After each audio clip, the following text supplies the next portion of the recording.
দক্ষিণী সিনেমার জনপ্রিয় সুপারস্টার থেকে সরাসরি রাজনীতির মঞ্চে উঠে এসে তামিলনাড়ুর মুখ্যমন্ত্রী হিসেবে শপথ নিয়েছেন থালাপতি বিজয়। তবে রাজনৈতিক এই ঐতিহাসিক মুহূর্তের চেয়েও বেশি আলোচনায় এসেছে তার প্রথম ভাষণ। শপথ নেওয়ার পরই দেওয়া ওই ভাষণে কঠোর বার্তা দিয়েছেন তিনি। বিস্তারিত জানাচ্ছেন শিহাব ইসলাম।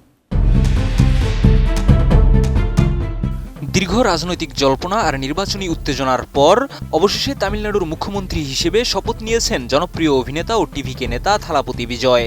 রোববার চেন্নাইয়ে শপথ নেওয়ার পর দেওয়া প্রথম ভাষণেই নিজের রাজনৈতিক অবস্থান স্পষ্ট করেন তিনি।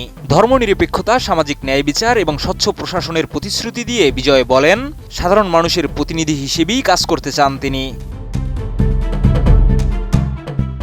ভাষণে বিজয় দাবি করেন, তৃণমূল পর্যায় থেকে উঠে আসার কারণেই জনগণ তাকে গ্রহণ করেছে। একই সঙ্গে তিনি বলেন, মানুষকে মিথ্যা প্রতিশ্রুতি দিয়ে বিভ্রান্ত করতে চান না তিনি। সরকারের কার্যক্রমের মূল্যায়নের জন্য জনগণের কাছে কিছুটা সময়ও চান 51 বছর বয়সী এই নেতা।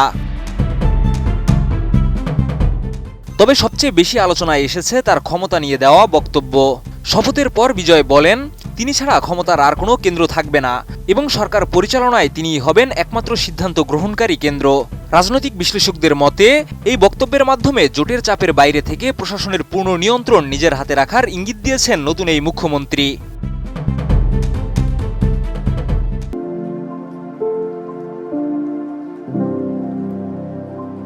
এদিকে দায়িত্ব নেওয়ার প্রথম দিনই দুটি গুরুত্বপূর্ণ নথিতে সই করেছেন বিজয়। এর মধ্যে রয়েছে সাধারণ মানুষের জন্য 200 ইউনিট পর্যন্ত বিনামূল্যে বিদ্যুৎ সুবিধা চালুর সিদ্ধান্ত এবং নারীদের নিরাপত্তায় বিশেষ বাহিনী গঠনের উদ্যোগ। পাশাপাশি রাজ্যের বর্তমান আর্থিক অবস্থা তুলে ধরতে শিগগিরই একটি শ্বেতপত্র প্রকাশের কথাও জানিয়েছেন তিনি। এছাড়া নতুন মন্ত্রিসভায় নিজের দল টিভিকের ঘনিষ্ঠ নেতাদেরই বেশি গুরুত্ব দিয়েছেন বিজয়। যদিও সরকার গঠনে কংগ্রেস সমর্থন দিয়েছে, তবুও রাহুল গান্ধীর দলের কাউকে মন্ত্রিসভায় রাখা হয়নি। অন্যদিকে ভারতের প্রধানমন্ত্রী নরেন্দ্র মোদী নতুন মুখ্যমন্ত্রীকে অভিনন্দন জানিয়ে তামিলনাড়ুর উন্নয়নে কেন্দ্রীয় সরকারের সহযোগিতার আশ্বাস দিয়েছেন। নির্বাচন কমিশনে জমা দেওয়া হলফনামা অনুযায়ী থালাপতি বিজয়ের মোট সম্পদের পরিমাণ প্রায় 624 কোটি টাকা। এর মধ্যে 213 কোটি টাকা সেভিংস অ্যাকাউন্টে এবং প্রায় 100 কোটি টাকা বিভিন্ন ব্যাংকে স্থায়ী আমানত হিসেবে রাখা হয়েছে রয়েছে। তবে শপথের প্রথম দিনই রাজনৈতিক ও প্রশাসনিক বার্তার কারণে ভারতের দক্ষিণাঞ্চলের রাজনীতিতে এখন নতুন সমীকরণ তৈরি হচ্ছে বলেই মনে করছেন বিশ্লেষকরা।